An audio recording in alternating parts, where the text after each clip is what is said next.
I'm Stephen Price. Hello, I'm Cara Githens. This is The Innkeepers, a podcast by Sanctuary Inn. At Sanctuary Inn, we believe we are called to equip, refresh, and restore God's global workers. On this podcast, we will be interviewing guests who have much to teach us about the many facets of missionary care. Let's learn together and be encouraged to press on in the work God has given each one of us to do. Hi, this is Steve. Hello, this is Cara. And we'd like to welcome you to another episode of the Innkeepers podcast. Cara, take a minute and introduce our audience to our guest today. Yes, today we get to interview Minna Kayser. Minna was born multicultural. Her father was German, her mother an American, and she was born and raised in Ethiopia. She survived intense childhood trauma and then pursued a degree in psychology, but it wasn't until she met Karen, a friend of hers and who we'll get to know in this podcast, that her healing journey progressed. A portion of her testimony is recorded in her book, Diamond Fractal. Today, she has a passion for walking with people in their journey towards freedom using inner healing prayer. And she is a part of a nonprofit called mkministry.org. Okay, well, I'm looking forward to the conversation.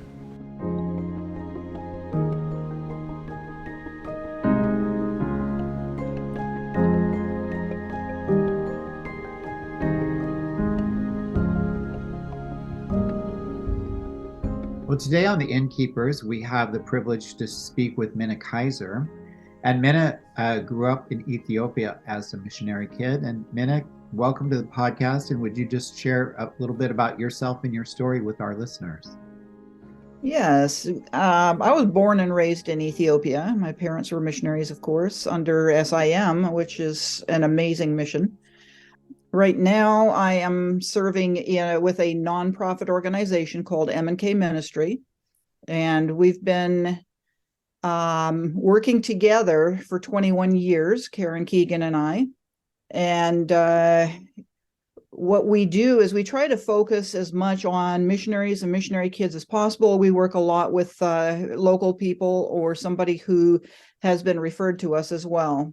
I work also in the church as facilities manager and safety officer, and do whatever I can in ministry there. I teach a class on inner healing prayer.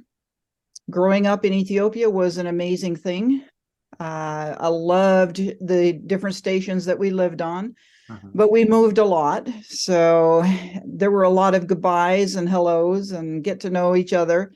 We would go on furloughs and then come back, and we'd have to start over with a new gang of missionary kids.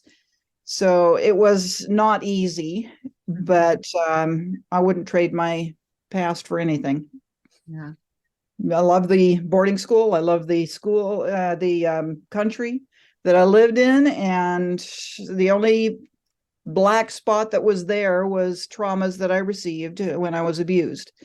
And the Lord has brought healing to me in that, and it's just an amazing, amazing thing. So can you tell us a little bit more about the acronyms MK, AMK, ATCK, like where those are thrown around out there, and some of our audience may not know what that is. Yes, AMK, very simply put, is a missionary kid who's grown up, is an adult missionary kid. Once you're a missionary kid, you're always a missionary kid. So that's what an AMK is. ATCK is on the same principle. It's an adult third culture kid. That means that it's a child who has grown up among worlds, different countries, constantly moving. There's a lot of characteristics that apply to that. But then growing up, again, that is part of the culture that they have grown up in and developed. I think there is a good thing to remember that once an MK, always an MK, even though we're no longer kids, because I myself am a missionary kid, and that it's still, I carry my story. We all carry our story, but there's a uniqueness to living cross-culturally for sure. Yes, there is. So MK Ministry is yourself and Karen Keegan. Can you share a little bit about how you and Karen met and how the ministry came into being and so on? Sure. the mission director back in 1999 invited me to join a task force to gather information, and the task force was made up of missionary kids to give advice to the mission as to how to protect missionary kids and give ideas and just try to make it possible for abuses not to happen as much as it is humanly possible to do. So I met Karen at one of those meetings. She was there to be the resource as to missionary kids' addresses and so on, so that we could send out mailings or whatever that was necessary. So I met her there, and when I decided I was going to move across country, Karen told me to come down to Murfreesboro, Tennessee, and stay as long as you like. And so I did. I came here, met Karen here in where she lives, and just didn't leave. We just started working together, and it was a good ministry startup. Now Cheryl Sivicek also joined us about 16 years ago, and it was after Cheryl joined us that our ministry was incorporated, because we just felt like we needed to be able to give tax-deductible receipts to people who are donating, and through a nonprofit corporation, we could do that. And those donations have really helped us to keep going and keep ministering to missionary kids. I think from the website, God directed you to maybe a place of healing or more healing after you met Karen. Can you talk about that a little bit? Yes. Before I came to Murfreesboro, the resident psychologist at SIM handed me some videotapes and said, you're going to need these. And I thought, okay, well, whatever. And I began to watch them and realized this was about deep healing. I'd never thought it was possible to go so deep, but I couldn't do it myself. So when I got to Karen's place, I asked her if she would watch the tapes, and she says, well, I'm not a counselor. I don't want to do counseling. And I said, that's okay. This isn't counseling. What this is allowing God to come into a place in your heart. And all you're doing is facilitating that. Make it easy by asking questions. I can do that, she said. So that's how our ministry started. And then when we got stuck, as she was trying to minister to me, we asked the mission if they would pay for advanced training for us, and they did that. Okay. And so I got through some pretty tough issues, and we began inviting other schoolmates of mine and into the process. It was kind of exciting. In fact, I think we may have been a little overly zealous in trying to fix everybody, but we had to remind ourselves we're not the ones that do it. It's God, and He does the inviting. So are there things that are unique to MKs and adult MKs in the process of healing? Yes, MKs, I would say, are a very special breed. We have a culture that does not have a country. And a lot of people don't understand that rootlessness. There are a lot of counselors that don't get that. MKs are, how do I put this? It's the losses affect every part of our life. All the goodbyes, every time we move. There's frequent losses, not just due to frequent moving, but also some MKs go through war issues, some disease issues like tropical diseases or whatever. And there's a loss of self in it too. And I think the cross-cultural lifestyle, living with so many different cultures, you end up with your own little culture that is kind of a mishmash of all the others that you've encountered. I myself have a German father, an American mother, Canadian influence because my dad emigrated to Canada, The Ethiopian influence, grew up with missionary kids from different countries like Finland and Australia, New Zealand. So there were a lot of different cultural influences, and we just kind of made our own little tribe. Yeah. But I think that affects MKs no matter where we are. We tend to go deep fast because of the losses we've had. You know, you want to redeem the time as much as possible. Uh-huh. And in those losses and in those experiences, we can also be a bridge between cultures for people. So there are positive aspects to that as well. Cultural identity is really what I've been talking about. Some of the kids feel marginalized, set aside. We come back to America or whatever our home country is, and we look like we belong there, so they expect us to behave like we do. But because of our independent culture, we don't behave like everybody around us. Uh-huh. So it's like an invisible Yeah. nationality that we have. Yeah, a lot of times the phrase is used hidden immigrant, where Yes, you know you look like you belong, but you don't belong. Or it's like someone that's ethnically Chinese, but maybe has never lived in China, but they go to China and the people like, you don't speak Chinese, I don't understand, you know, because they look like they belong, but they don't, you know, they weren't raised there, so it's not right. culture. Yeah. So, but one question I have is, when you're working with MKs in your healing prayer ministry, what are some of the unique facets you're dealing with? Are these the issues you're dealing with, or are there some others? Where do you think the conversation usually goes? Quite often it will go to abuses or even perceived abuses because of how they've been treated, whether in their parents' homeland or in the country they grew up in, because of misunderstandings.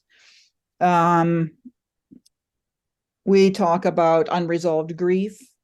We talk about restlessness. Now, everybody can have these same issues, but I think it's compounded by the cross-cultural aspect to things.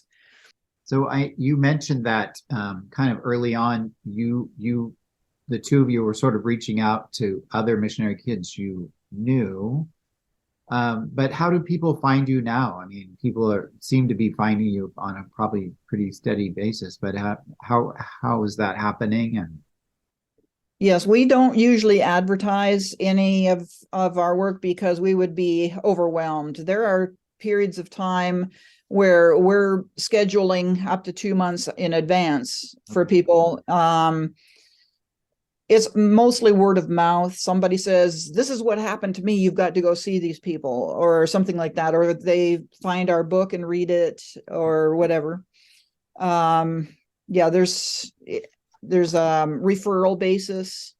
We receive clients through a local counseling center here. When they don't know how to get past a certain block, they'll call on us. We've had referrals from the mission. Yeah, there's different ways. So what does the healing prayer process look like if someone sits down to meet with you? What's that look like? That's a good question, because I can answer that in several ways. We tend to tailor it to the person's need, but in general, we will sit down with them, talk about what their need is. We will explain some of the brain science that's behind what we do. Okay. For instance, we will explain right brain, left brain. A lot of people have heard of that because they may have taken some psychology studies or whatever. So we talk about the independence of the right brain from the left brain. The fact that your left brain thinks in words, is time conscious, but the right brain has no sense of time, does not think in words, it thinks in pictures. It is the experience center.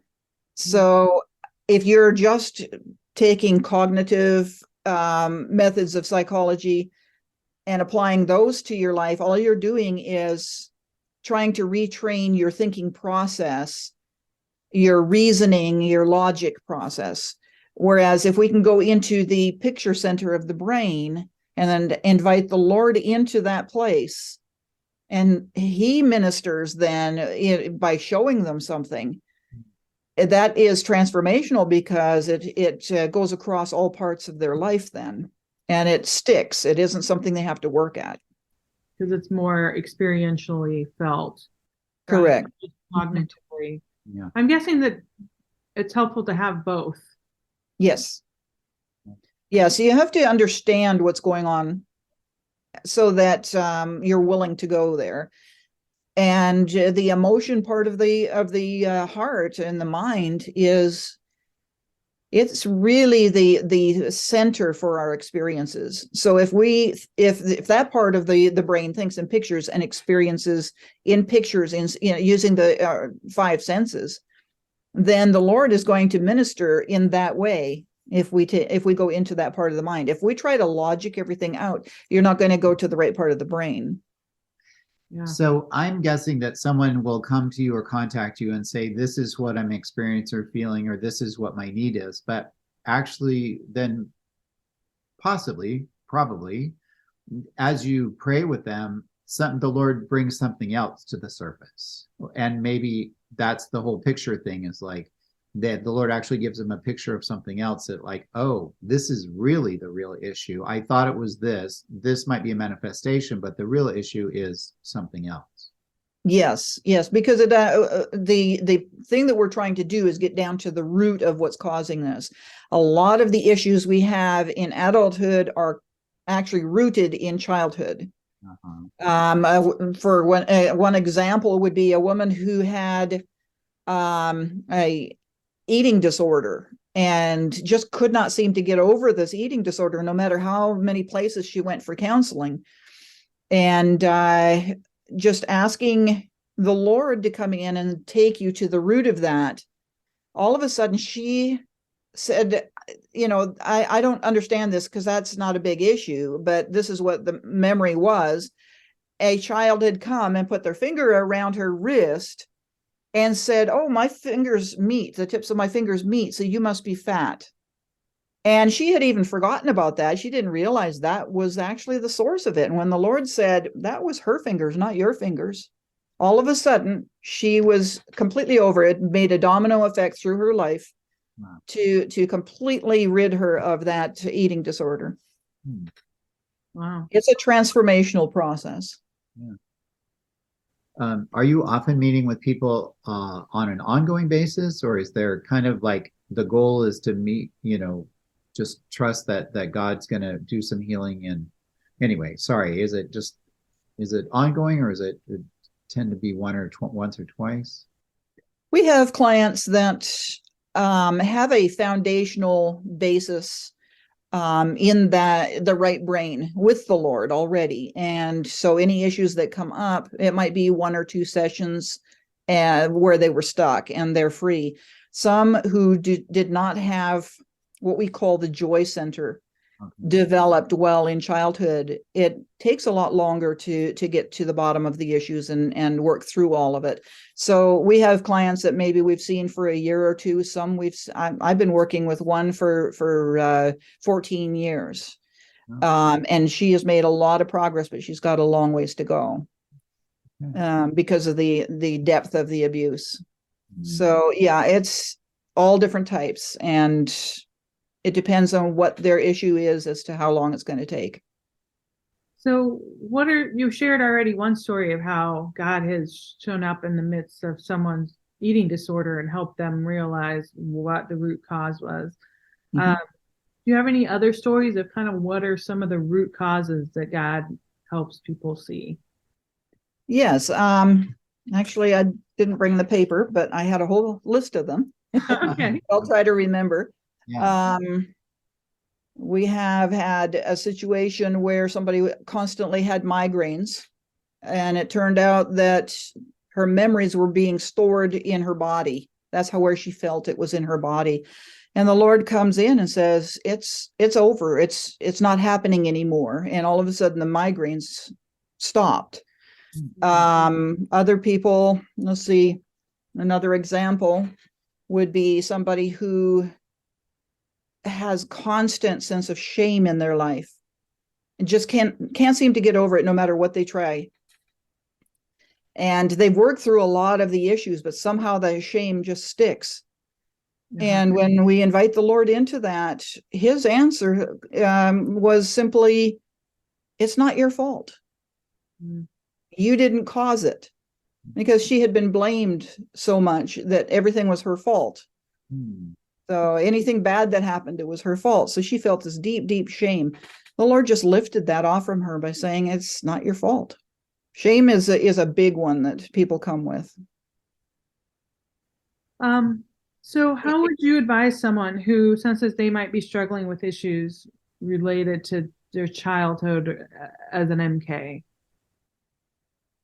I think the most important thing is recognizing where it's coming from. Sometimes they don't know it's coming from childhood, but they'll say they say, I just can't seem to get along with my husband. We're always having clashes. We need marriage counseling. And we'll say, well, let's work with each of you independently. And if we can't get to them, or our scheduling isn't good, and they live in an area where somebody else knows what we do, knows how to do that, we may refer them. If they have a chemical disorder, we will refer them to doctors, because we can't heal that. I mean, the Lord can, but our main focus is, what is the emotional baggage that you're dragging around, and what are you believing that keeps that hanging on? So we will advise them to see a medical professional if needed.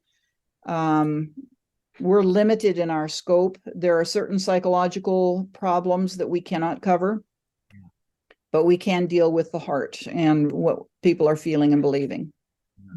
So we'll invite them. We do ministry by Zoom, by FaceTime, by phone even. We prefer it where it's face to face and we can actually see eye to eye. A lot of people will come here and receive ministry as well. Can you talk a little bit more about the issues of unresolved grief? Because I know that's something that's come up in a lot of conversations we've had with people about how things that they just didn't even realize were still kind of hanging around from their childhood. Yeah, I think the best way to describe that would be to tell you about myself. In boarding school, when I had my 9th birthday, I was waiting to receive a Christmas card or a birthday card from my parents. And my brother got a letter, and they told me, there's one here, but you have to wait for your birthday. When I opened it up, it was a letter saying that a grandmother, a grandfather, and an uncle had died. Oh, wow. And when I began to cry, I was told, no, it's already 3 months old. You don't need to cry over it. And I was squashed as far as being able to grieve. And they didn't understand necessarily that you have to have that process. So that was when I was 9 years old. Then when in my 50s, I started attending a grief share program here in town. And they began talking about unresolved grief. And being able to talk about that began stirring it up. And I was able to grieve very deeply and then go through this heart sync process to invite the Lord into it, to minister. It was truly a deep grief. I grieved for a long time with that. My father's death, I didn't grieve, probably because I had been told in childhood, you're not supposed to grieve. Yeah, at least that's the message I got. Yeah, so unresolved grief can be a big thing. Grieving losses is huge in an MK's life because you're constantly losing friends as you move. And that can be an unresolved thing too, because as a child, you don't know what to do with your emotions, and it's not always explained well. Yeah. You're not always given the permission to grieve. Correct. Yeah. Yeah, and I know that's so critical. And I know Cara has a story where she was given permission and gave people permission at one point to grief, and just the how transformational that was to those people. Yeah. Yes, it makes a huge difference in your ability to move through life. Yeah. So in essence, we can be carrying around this baggage of grief, this baggage of trauma, this baggage of all these goodbyes, that it's the baggage that MKs carry. And it sounds like in your ministry, you're asking people to let go of these bags of things they're dragging around, and allow God to carry that. Yes, and he does that in different ways. First of all, you can't just let it go because it's something that belongs to you, right? Mm-hmm. And you haven't experienced it. So if you're not holding on to it, how can you let it go, right? You've stuffed it down. So part of the process is allowing that to get stirred up inside, giving permission, as you mentioned, talking it out, inviting the Lord into that. And there are times when some of the losses that I had, the Lord just held me, and that was enough to make the grief come out. And he reminded me, the scripture says that the Lord holds our tears in a bottle. Mm-hmm. But he said a bottle. He didn't say each one has a bottle. And so that told me his tears are in there too. Mm-hmm. And that was a huge boon to my ability to let the grief out and allow a release of that. There's one thing I do want to mention, and that is not just with the grief, but words that are spoken can trap us. The more I research in the scriptures, the more I see that words are either a blessing or a curse. There's really no in between. You can lift people up or you can tear them down. And quite often missionary kids have the tear down type of words that they have to deal with. And the Lord will break the curse of those words, because words can be a curse that drags us down for life. It's the lens through which we see life. And if we believe the words that were told to us, we're going to behave as if it's true. Yeah. And so once we have the truth from the Lord, he's the only one who can make the past present enough for us to experience his truth. Uh-huh. So if I were to tell you, no, that's not the truth, this is the truth, your heart's not going to believe it. Just not going to. Your left brain can't even, because the experience center has decided what the truth is, right? And a lot of kids that grow up overseas and in multiple cultures don't have the capacity to overcome the hurt that those words can lacerate them with. Yeah. Well, I can imagine a missionary kid. So they're in their place of service with their family or at a boarding school, and they're told you shouldn't feel that way or you shouldn't do that. So those are hurtful words. But then they return to their home country, and maybe it's a year furlough or a 6-month or a summer. And then they're told the same thing again. You shouldn't feel that way or you shouldn't do that, because they're in a completely different situation, right? So they can't be right either place. So I just can imagine how that compounds on them. Like, I can't do anything right. Yes. Compound effect. Yes, and one thing that does happen with that type of thing is the confusion allows the demonic to to create attachments there. And they want to keep that stirred up so that you can't be at your best for the Lord. Okay. And there's a lot of angry missionary kids because of these unresolved issues. Okay. And if they can just hear from the Lord, they can get rid of all of that. Yeah. They can be free. And it's a process. It takes time. Just growing up in your own country, your own culture, you're going to have issues to deal with. And it's a lifetime process, just walking through whatever comes up with the Lord And the goal for that is relationship with God and developing that on a deep, intimate level. So I think what I'm hearing as we talk, someone who comes to you has to be really ready in a place to talk to the Lord. Yes. Um, and what do you do when someone has walked away from the Lord in the midst of all of that trauma and, the baggage that either was dumped on them or they carry? I've seen quite a bit of that as well. Yes. In fact, I was one of those that walked away for about 10 years. The people that were supposedly close to me, should have been close to me, I was not letting them know I had walked away. So I was living a double life, but I basically told God, I don't want anything to do with you. And I walked away, and he allowed that. But as the Lord was, I could see looking back that he was guiding me along various paths, keeping me from too much danger, and just keeping an eye on me. And then one morning I woke up, and as I'm getting out of bed, I audibly heard God say, I want you. And that just broke me. Mm. He wanted me, even though I'd walked away from him and been a horrible person for 10 years. He wanted me. And I said to him, I need you to come and get me, because I don't even know how to come back to you. And from that moment on, I saw things occurring in my life that led me to a place where I could begin to heal. So yeah, there is a lot of people that have walked away.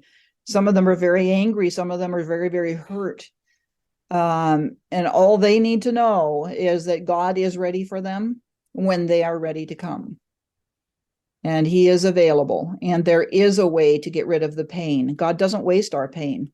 He'll use us in the area where we were hurt. He'll use that after we've been healed to bring glory to himself, and it will continually lift us up. Yeah. So I think I definitely hear you saying that if someone listening to this podcast finds themselves as an adult missionary kid, adult third culture kid, that there's no reason in the world for them to live in a place of grief and despair and anger and frustration. I mean, they don't have to do that. That God is willing, when they're willing to work on getting it resolved, God's willing to meet them right there. Yes, God is a gentleman. He waits for us. And he loves on us in spite of who we present ourselves as. But he knows who he made us to be. Yeah. And that gives hope. Mm-hmm. He's got the answers. That's helpful. I think most of us who are in missionary circles know someone who grew up on the missionary field, had probably some great things and some horrible things, and is currently not walking with the Lord. Yeah. And I think it's really important that we understand how to navigate that. Yes, and it's not easy to do. The person has to be willing. And if they're not willing, we need to respect them enough to let them go the way they want to go. We have had clients that just were not, they came at first and they just were not willing enough to go to the deep places of hurt. And we have to honor that. Yeah. So what are some resources or books or any material that you might suggest to our audience on this topic of healing adult missionary kids? Okay. The book that Karen and I wrote together, it is called Diamond Fractal, and I would recommend that for anybody who's trying to help somebody who's been deeply traumatized. I would not recommend that for somebody who does not understand that kind of trauma, because it can traumatize them. I go into some pretty deep places. That's one book, and it's Diamond Fractal. Okay. Another book that I would recommend, in fact, her website, it's Ruth Van Reken. She's she's an MK, adult MK, and she has written along with Dave Pollock. She wrote A Third Culture Kid Growing Up Among Worlds. And that's very, very helpful in understanding your own kids that are, if you're a missionary, you have your culture and you think in a different way from what your kids will think because they grew up in a different culture. Yeah. So that's very helpful in understanding what they're going through and helping them. Crossculturalkid.org is Ruth Van Reken's website, and she's got a lot of resources there. Okay. Joy Starts Here, and another book, Joyful Journey by James Wilder. He's a missionary kid. His late wife was also a missionary kid in Karen's and Cheryl's school. Wow. But it is the process of developing a deep, intimate relationship with the Lord such that you can actually heal in some deep ways. We use some of that method in our ministry. Okay. James Wilder is a neurotheologian. He does brain studies and knows where the different parts of our heart actually reside. And believe it or not, the different parts of our heart do not think at the same time or in the same way, and sometimes don't even talk to each other. So if you have a discussion with yourself of one part of you feels this, but the other part doesn't feel that, that's the different parts of your heart that don't always agree. And James Wilder is a good one for teaching you how to pull that together. Heart Sync is the ministry that we do. It's all one word, heart, and SYNC, as meaning synchronization, synchronizing the parts of our heart to each other and to God so that we can have a deep relationship. Steve Fair wrote a book based on the Heart Sync model of healing. And it's worshiping God with our whole heart, true relationship and development. That's Journey into the Divided Heart is the name of the book. James Friesen is another one. Living from the Heart Jesus Gave You. That's a really good one to use as a resource for yourself, even, because that will apply to anybody. That's been an amazing resource for my wife and I. We've read that. It's been recommended to us, and there's a lot of language and terminology in that book that we go back to all the time because it's a good.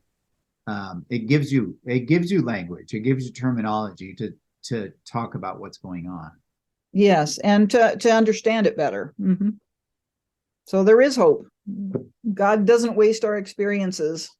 He redeems whatever we've lost, and we've lost a lot as MKs.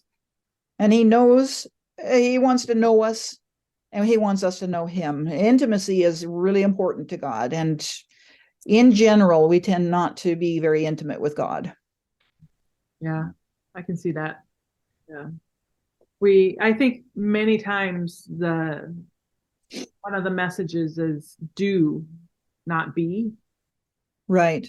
Within mission circles and mission communities and MKs, do more for God.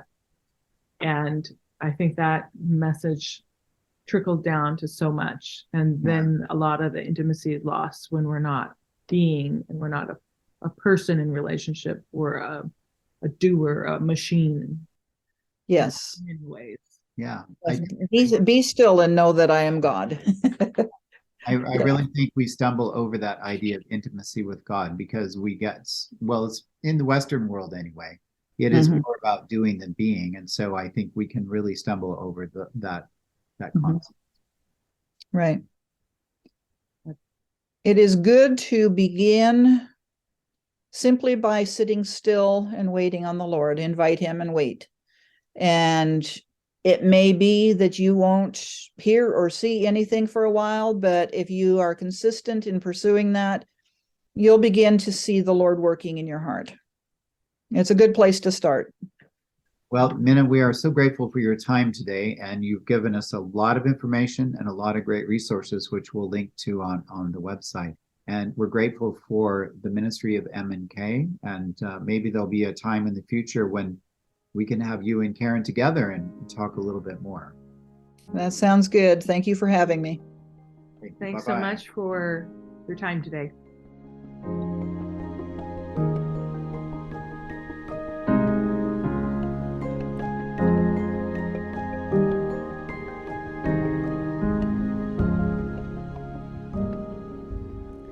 So that was a great conversation with Minna today. Steve, tell me a little bit of your thoughts after our conversation. Well, I was interested to hear about her having met Karen. So Minna and Karen, and she also makes reference to her friend Cheryl, who together have this ministry of healing prayer, and how God brought Minna to the point of being willing to deal with some of the unresolved grief and pain from her childhood. And anyway, it sounded just like God has really used this in her life and is using it to help others. Yeah, he's redeemed the pain in her life to be a blessing to others. Yeah.